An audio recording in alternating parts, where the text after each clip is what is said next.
25 मार्च 2024 के दिन लगेगा इस साल का पहला चंद्र ग्रहण। फाल्गुन पूर्णिमा के साथ ही होली का रहेगा महासंयोग। 150 सालों के बाद 4 राशियों की चमकेगी किस्मत। 4 राशि वाले लोगों को माता लक्ष्मी जी की कृपा से अपार रूप से धन का लाभ मिलने वाला है, उनका भाग्य उदय होने जा रहा है। तो चलिए एक एक करते हुए जान लेते हैं कौन कौन सी है वो सबसे ज्यादा सौभाग्यशाली राशियां जिनका भाग्य इस बार 25 मार्च यानी कि साल के पहले चंद्र ग्रहण से ही बदल रहा है। तो चलिए एक एक करते हुए जान लेते हैं चंद्र ग्रहण से जुड़ी सभी और महत्वपूर्ण काम की जानकारी, जैसे कि पहला चंद्र ग्रहण कितनी बजे लगेगा, सूतक काल कब रहेगा, चंद्र ग्रहण के दिन क्या करना चाहिए क्या नहीं करना चाहिए, और साथ ही चंद्र ग्रहण के बाद किन किन राशियों के जीवन में क्या क्या महापरिवर्तन होने वाला है। तो सभी महत्वपूर्ण और काम की जानकारी इस वीडियो में अपन जानने वाले हैं। ऐसे में वीडियो को पूरा लास्ट तक जरूर देखिए। और हाँ मित्रों, वीडियो को लाइक जरूर करें और कमेंट बॉक्स में हर हर महादेव लिखते हुए वीडियो को अपने मित्रों के साथ फेसबुक पर जरूर शेयर कर दीजिए, ताकि काम की जानकारी का जो अपडेट है ना वो सभी व्यक्तियों तक पहुंच सके। मित्रों, पूरे 150 सालों के इतिहास के बाद इस बार फाल्गुन पूर्णिमा पर साल का पहला चंद्र ग्रहण लगने जा रहा है। और इस साल 24 मार्च के दिन तो होलिका दहन का त्योहार है और 25 मार्च को होली खेली जा रही है। ऐसे में इस बार होली और चंद्र ग्रहण दोनों का ही योग एक साथ ही लगने जा रहा है। आपको बता दें ये जो चंद्र ग्रहण है ये एक प्रकार का उपछाया चंद्र ग्रहण होगा, जो कि भारतीय समय के अनुसार 25 मार्च की सुबह में 10:23 से शुरू होगा, जो कि 3:02 तक रहेगा। और वहीं आपको बता दें कि इस बार का जो चंद्र ग्रहण है ना ये दोस्तों Italy, Germany, France, Holland, Belgium, दक्षिणी नॉर्वे, स्विट्जरलैंड, उत्तरी और दक्षिणी अमेरिका, जापान, रूस के पूर्वी भाग, ऑस्ट्रेलिया और इंग्लैंड में दृश्यमान रहेगा। और उसके अलावा इस बार के पहले चंद्र ग्रहण के दिन स्वार्थ सिद्धि योग लगने से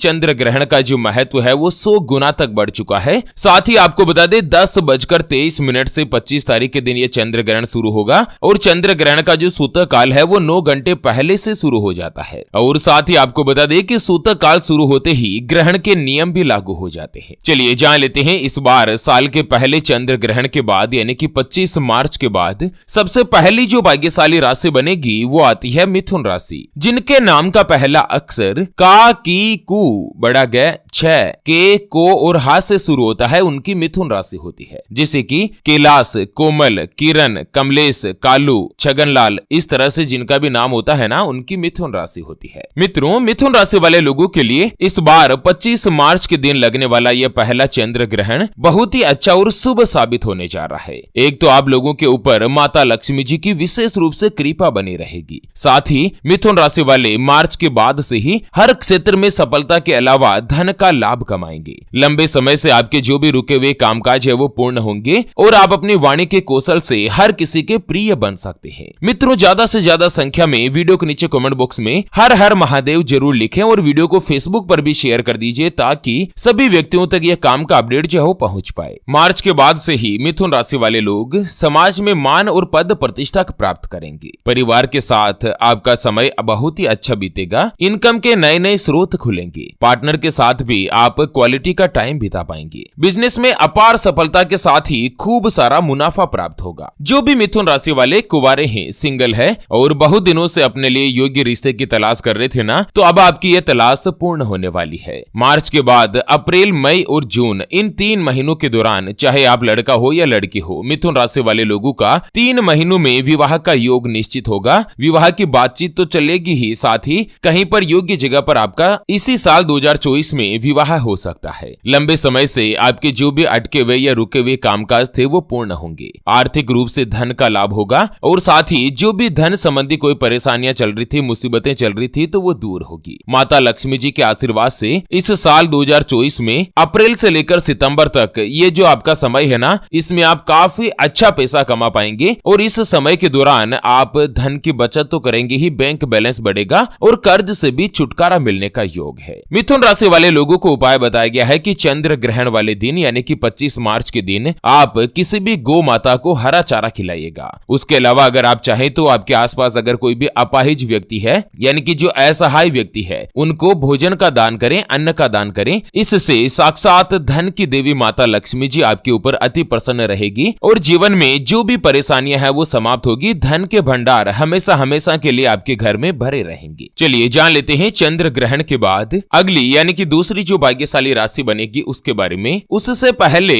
आपको एक महत्वपूर्ण बात बताना चाहूंगा कि जिंदगी में आप कई ऐसे लोगों से मिले होंगे जो कि बहुत ही ज्यादा मेहनत करते हैं, तो वहीं कुछ लोग आपको ऐसे भी मिले होंगे जो बहुत कम मेहनत करने के बावजूद भी बहुत ही आगे तक पहुंच जाते हैं। वहीं जिंदगी में आप कुछ ऐसे लोगों से भी मिले होंगे जो पूरी उम्र भर मेहनत करते ही रहते हैं, लेकिन आखिर वो हासिल नहीं कर पाते जिनके वो हकदार होते हैं, यानी कि जीवन उनका गरीबी में ही निकल जाता। मित्रों, ये ग्रहों का खेल नहीं तो और क्या है। और इसी के समाधान के लिए हमारे गुरुजी आप तक लेकर आए हैं आपके अपने जीवन के बारे में व्यक्तिगत यानी कि पर्सनलाइज्ड कुंडली, जिससे आप घर बैठे यह पता लगा सकेंगे कि आपके नवग्रह आपके बारे में क्या कहना चाहते हैं। क्या आपकी कुंडली यानी कि किस्मत में कोई दोष तो नहीं? अगर दोष है तो वो क्या है, उसका समाधान क्या है? कोई ग्रह आपके लिए कमजोर तो नहीं, उसको मजबूत करने का उपाय क्या है? आपका भाग्य उदय कब होगा? जीवन में अच्छे दिन कब आएंगे? नौकरी या व्यापार किसमें आपको ज्यादा तरक्की, ज्यादा सफलता प्राप्त होगी? कौन सा व्यापार आपके लिए सबसे अच्छा और शुभ फलित रहेगा? आपके लिए भाग्यशाली रत्न कौन सा है? उसको पहनने की विधि क्या है? आपका अच्छा समय कब शुरू होगा? स्वयं का मकान कब बनेगा? सरकारी नौकरी का योग है या नहीं? उसके बारे में कंप्लीट जानकारी हम आपको कुंडली रिपोर्ट में बताने जा रहे हैं, जिसको अभी जो आप ये स्क्रीन पर नंबर देख पा रहे हैं ना, उस पर व्हाट्सएप पर संपर्क करके आप हमारे गुरुजी से बात कर सकते हैं और 251 रुपए की छोटी सी नामात्र की फीस में आप अपने संपूर्ण जीवन की महाजन्म कुंडली के बारे में जान सकते हैं। अगर आपकी कोई भी समस्या है जिसका आप समाधान चाहते हैं, जैसे कि व्यापार में आपको लगातार नुकसान हो रहा है, घर में धन की कमी बनी रहती है, या आपके ऊपर कर्ज हो चुका है जिसको आप चुका नहीं पा रहे हैं, आपके बनते बनते काम लगातार अटक जाते हैं, बिगड़ जाते, पति पत्नी के बीच आपस में बनती नहीं है, घर परिवार में लड़ाई झगड़ा या गृह कलेश बना रहता है, आपको संतान का सुख नहीं मिल रहा है, बच्चों का पढ़ाई में मन नहीं लगता, बच्चे लगातार सरकारी नौकरी या किसी अच्छी नौकरी की तलाश कर रहे लेकिन उनको सफलता नहीं मिल पा रही है, या लड़का लड़की का विवाह होने जा रहा है, संबंध होने जा रहा है, चाहे लव मैरिज हो या अरेंज मैरिज हो, विवाह से पहले आप दोनों का कुंडली मिलान करवाना चाहते हैं, अष्टकूट रीति से गुण मिलान करवाना चाहते हैं। अगर कुछ भी समस्या है तो स्क्रीन पर दिए गए नंबर पर व्हाट्सएप पर संपर्क करके आप हमारे गुरुजी से बात कर सकते हैं और 251 रुपए की छोटी सी नामात्र की फीस में आप अपने संपूर्ण जीवन की महाजन्म कुंडली के बारे में जान सकते हैं। चलिए बात कर लेते हैं चंद्र ग्रहण के बाद अगली यानी कि दूसरी जो भाग्यशाली राशि बनेगी वो आती है मकर राशि, जिनके नाम का पहला अक्षर भो, जा, जी, खी, खू, खे, खो, गा और गी से शुरू होता है, उनकी मकर राशि होती है। मित्रों, मकर राशि वाले लोगों के लिए भी साल का जो पहला चंद्र ग्रहण है और इसके ठीक 15 दिन बाद यानी कि अमावस्या पर सूर्य ग्रहण भी लग रहा है अप्रैल में, जो कि आप लोगों के लिए बहुत ही अच्छा और लाभकारी हो सकता है। माता लक्ष्मी जी की कृपा से व्यापार में अपार सफलता मिलने वाली है। लंबे समय से जिस प्रोजेक्ट में आप लगे हुए थे, अब उसमें आपको सफलता मिलने के पूरे आसार नजर आ रहे हैं। काम के सिलसिले में किसी भी यात्रा पर आपको जाने का मौका मिल सकता है। परिवार के साथ आपका समय बहुत ही अच्छा बीतेगा। जो भी विद्यार्थी है, चाहे सरकारी नौकरी के लिए प्रयास कर रहे हो या किसी उच्च शिक्षा के लिए तैयारी कर रहे हैं, ऐसे लोगों को इस बार सरकारी नौकरी मिलने के पूर्ण रूप से योग रहेंगे। मार्च से ही आपका जो राजयोग है वो बहुत ही स्ट्रॉन्ग बनने जा रहा है। माता लक्ष्मी जी के आशीर्वाद और कृपा से धन धान्य में आपकी बढ़ोतरी होगी। मकर राशि में अभी भगवान शनिदेव की 7.5 चल रही है। 7.5 की वजह से पिछले कुछ समय से आपके परेशानियां भी बनी हुई थी, लेकिन अब जो है वो चंद्र ग्रहण के बाद से ही समय आपके लिए उत्तम रहने जा रहा है। आप लोगों को उपाय बताया गया है कि इस बार 25 मार्च के दिन आप पीपल के पेड़ के नीचे शाम के समय संध्या काल में सरसों के तेल का दीपक जरूर लगाएं और साथ ही जरूरतमंद जो भी असहाय व्यक्ति है, चाहे बूढ़े हो, रोगी हो, उनको आप सरसों के तेल का दान कीजिए। इससे कुंडली में शनि की स्थिति मजबूत होगी और भाग्य पूरी तरीके से आपके फेवर में रहेगा। चलिए बात कर लेते हैं चंद्र ग्रहण के बाद अगली जो भाग्यशाली राशि बनेगी वो आती है कर्क राशि, जिनके नाम का पहला अक्षर ही, हु, हे, हो, डा, डी, डू, डे और डो से शुरू होता है, उनकी कर्क राशि होती है। मित्रों, 25 मार्च यानी कि इस साल का जो सबसे पहला चंद्र ग्रहण है, यह आप लोगों के लिए बहुत ही अच्छा और लाभकारी सिद्ध हो सकता है। कर्क राशि वाले लोगों को अगले 6 महीनों के दौरान अचानक से धन का लाभ हो सकता है। माता लक्ष्मी जी की कृपा से आर्थिक स्थिति मजबूत होगी। नौकरी करने वाले लोगों को भी नौकरी में खूब सारा लाभ मिलने के आसार है और साथ ही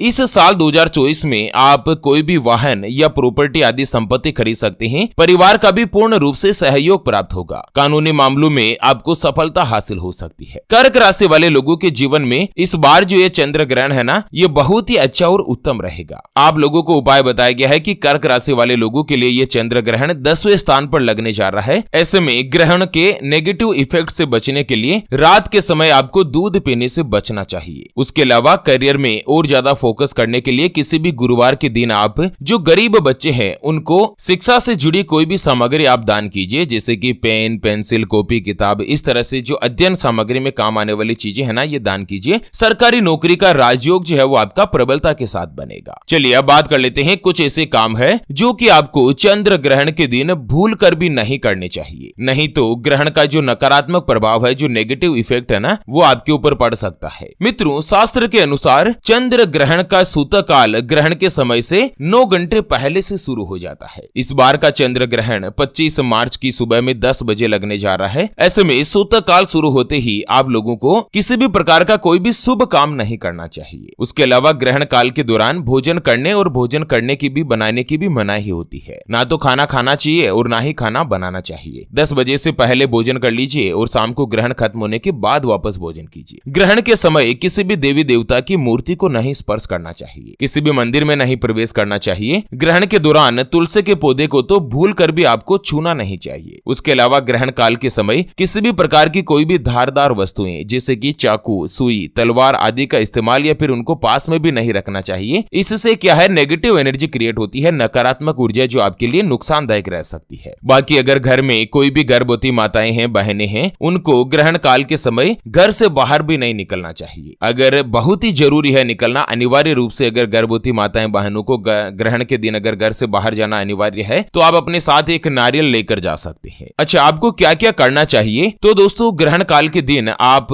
देवी देवताओं का भजन करें, ध्यान करें, लेकिन मूर्ति को स्पर्श नहीं करना है, पूजा पाठ नहीं करनी है। उसके अलावा चंद्रमा के मंत्र या फिर राहु और केतु के मंत्रों का भी आप जाप कर सकते हैं। अच्छा, ग्रहण काल के दौरान अगर कोई भी अपन किसी भी बीज मंत्रों का जाप करते हैं ना, तो उसका 10 गुना फल अपने को प्राप्त होता है। उसके अलावा आप चाहे तो बजरंग बाण या हनुमान चालीसा पढ़ सकते हैं। जैसे ही चंद्र ग्रहण समाप्त हो, आपको स्नान जरूर करना चाहिए। स्नान करने के बाद काले तिल, काले वस्त्र, साबुत उड़द, आटा, दाल, चावल, शक्कर, सफेद कपड़े या फिर 7 तरह के जो अनाज है उसमें से किसी को भी आप जरूरतमंद लोगों को दान जरूर करें। और साथ ही ग्रहण समाप्त होने के बाद घर की साफ सफाई करें और घर में गंगा जल का भी छिड़काव करें। इससे जो ग्रहण का नेगेटिव इफेक्ट है वो आप लोगों तक नहीं पड़ेगा। तो चलिए मित्रों, इसी के साथ चंद्र ग्रहण से जुड़े इस अपडेट वीडियो को फिलहाल के लिए यहीं पर देते हैं विराम। फिर से होंगे हाजिर एक और नई और काम की जानकारी के साथ। तब तक के लिए ओम नमः शिवाय, जय श्री कृष्णा, जय श्री राधे।